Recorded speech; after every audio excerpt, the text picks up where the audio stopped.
অপশক্তির বিরুদ্ধে প্রতিবাদ করতে গিয়ে বিদায় নিয়েছেন, যারা লড়াই করে আহত হয়েছেন, পঙ্গুত্ব বরণ করেছেন, আমরা তাদের সকলের কাছে গভীরভাবে ঋণী।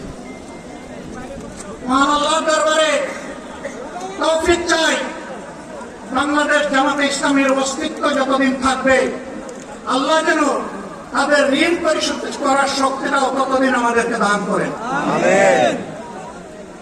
আমি গভীর পরিতাপের সাথে আপনাদেরকে জানাচ্ছি, আজকের এই বিশাল সমাবেশ আয়োজন করতে গিয়ে আমাদের তিনজন ভাই ইতিমধ্যে এই দুনিয়া থেকে বিদায় গ্রহণ করেছেন।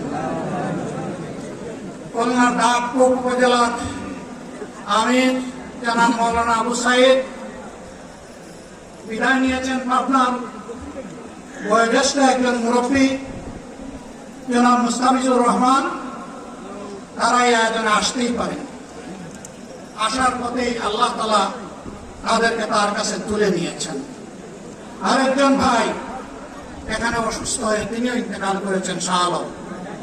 মহান রবের দরবারে দোয়া করি আল্লাহ তাআলা তাদের উপর রহম করুন, তাদেরকে ক্ষমা করুন, জান্নাতুল ফেরদাউসের নিয়ামত তাদেরকে দান করুন, তাদের আপনজনদেরকে আল্লাহ তাআলা সবরে জামিল আতা করুন।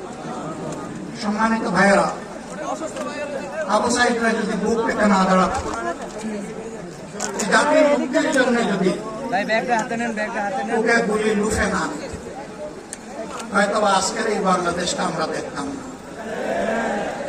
ইতিমধ্যে হয়তো আরো অনেক মানুষের জীবন ফ্যাসিবাদীদের হাতে চলে যেত।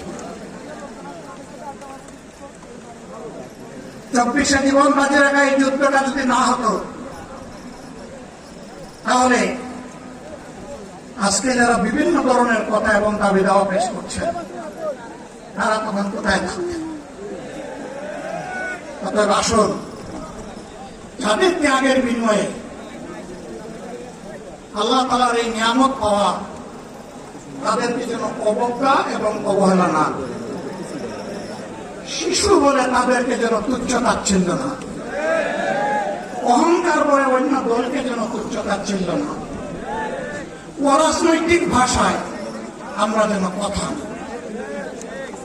যদি এগুলো আমরা পরিহার করতে না পারি, তাহলে বুঝতে হবে যারা পারবেন না, ফ্যাসিবাদের রোগ তাদের মধ্যে নতুন করে বাসা বেঁধেছে। আমরা আশা করি আমরা এগুলা করবো না, কেউ এগুলা করবে